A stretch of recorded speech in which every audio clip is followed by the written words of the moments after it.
Welcome to Low Country Spotlight. I'm your host, Margie Pizarro. I am so happy that you could join us today. It's always so great to know that you all take time out of your busy schedule to come and see some of the wonderful things that we have to discuss. And of course, today is no different. We bring you wonderful guests all the time. And today we have an extra special guest. And it's so funny because, you know, I always have this kind of trajectory in my mind about the way that the show is going to go. So we're going to see if I'm going to stick to my self-imposed script. I have a feeling that I'm not.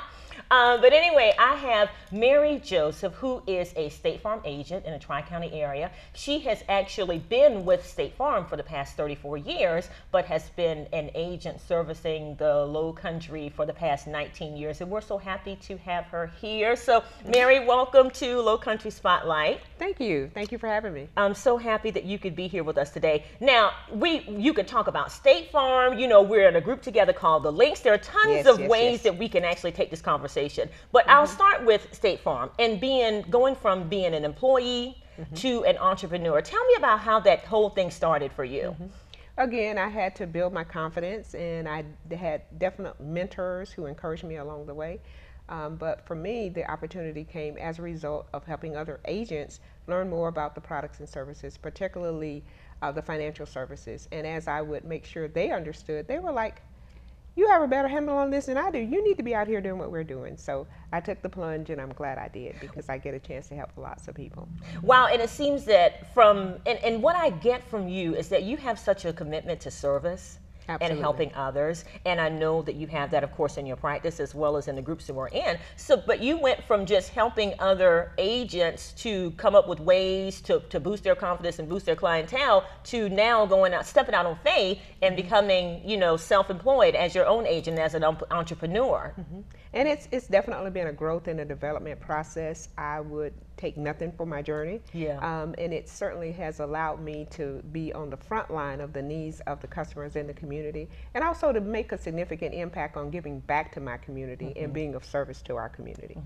And you know, I don't think that people realize the customer service aspect of it. You know, growing up in Walterboro, I was in a single parent household, and it was during the times when the insurance man would come around, you know, to collect, you know, the premiums. And I remember saying to my mom, oh, the insurance man is here. And then, you know, they would talk and chat sometimes, and he'd collect her premiums and move on through. But in terms of what insurance is, why it's so important to have it and how it protects you, talk to us a little bit about that. Well, every day that you get out of bed, you're taking a risk. And the risk of everyday life can be insurmountable, especially if you have not properly prepared with the proper liability insurance. And as you develop and earn things and develop an asset or an estate for you and your family that you love to pass on to your children and possibly to your grandchildren, there need to be a certain amount of protection around that so that it stays in place. So whether you're talking about making sure that if I were in an auto accident, that person is properly taken care of, and I still have my practice after the fact, as well as making sure that if I can't go to work tomorrow, that my family eats the same thing that we were going to eat, whether I'm able to go to work and physically provide or have that insurance in place to make sure that's also the case. The other thing that is getting more and more critical is that people are retiring sooner and living longer. And many people have not planned properly for the fact that you're going to live 20 and 30 years in retirement, especially when they start doing things like saying, I want to take my Social Security as soon as possible and take an abbreviated benefit, and then I'm going to have to outlive that benefit as inflation continues to grow, particularly in the major areas that are significant to the elderly, such as health care and medical bills and things of that nature. So when we see these commercials where, you know, it's an advertisement for a policy of life insurance, and it's like, you know, well, there wasn't enough money to even pay the funeral home, and the government only gave us $200, and basically that person has left, you know, all of that debt, you know, no assets, tons of liabilities to their relatives. You're saying that insurance is a product that could help alleviate some of that. Absolutely, and not just alleviate those debts that don't die. That's one of the things that even goes back to the scriptures. Creditors get first dibs on what that deceased has left. But secondly, also to be able to leave a legacy. How beautiful would it be for your great-grandchild to say, you know, my great grandmother left an estate for me so that when I get ready to go to college, the money's already there. Yeah. So all I need to do is focus on being a kid. Wow. And doing well in school. Wow. And that, again, is something that people don't think about. And I think I attune that to writing wills. Sure. There are people who don't want to write a will because it's like, oh my goodness, as soon as I write the will, I'm going to pass away. And, and a lot of people avoid that. And talk a little bit about life insurance and the importance of why that's so important to have. Because again, when you have life insurance, first of all, it is not subject to probate. Okay. So when it comes to final expenses and when it comes to being able to continue to live for those who have been left behind, I can still pay the light bill, I can still pay the mortgage, I can still go on and buy groceries and function. I can take 3 weeks to grieve over my loved one who is not here anymore, and I don't particularly want to get out of bed today. Life insurance allows you the ability to do all of those things and move forward with dignity and be able to make the kinds of choices that you would have made had that loved one still been here.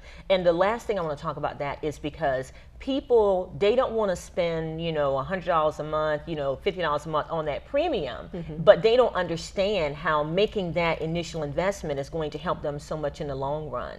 Absolutely, and depending upon their eligibility, their age, and the product that they choose is not necessarily $100 a month, because life insurance provides death benefits for sure, but again, it can provide living benefits, and depending upon the type of living benefits that are important to you, that would determine the type of life insurance product that you may want to purchase. Yeah, so people need to get it. Yes, just get it. It is an investment for the future. Okay, now let's shift gears, because one of the things I alluded to was you have such a spirit of service and commitment to the community. And we are both members of the Links Incorporated, and very proud to have joined your ranks within the last year or so. Talk to us a little bit about some of the service projects that you have specifically been involved in. Well, I am so pleased to say that, and again, you were a part of that project where we did the Buckets for Haiti in September and October, and we were able to deliver over 130 5-gallon buckets filled with rice and beans and soap and toothbrush and toothpaste and inspirational books and coloring books and things that would encourage someone. And we were so proud to be able to support Stand for Haiti, which is a 501c3 charity that is headed by Mr. Jean Rebecca, and we were able to support that project. So that was very pleasing, and it just made a huge difference. As a matter of fact, when we presented all of those buckets to Mr. Rebecca, he burst into tears because he was so pleased. I'm gonna stop you right there, because we're out of time, but I don't want you to go anywhere. Don't get worried, we've got more Low Country Spotlight with Mary Joseph. We're gonna continue talking about the Buckets for Haiti and some of the other wonderful things that the Links are doing. So don't go anywhere, we'll be right back.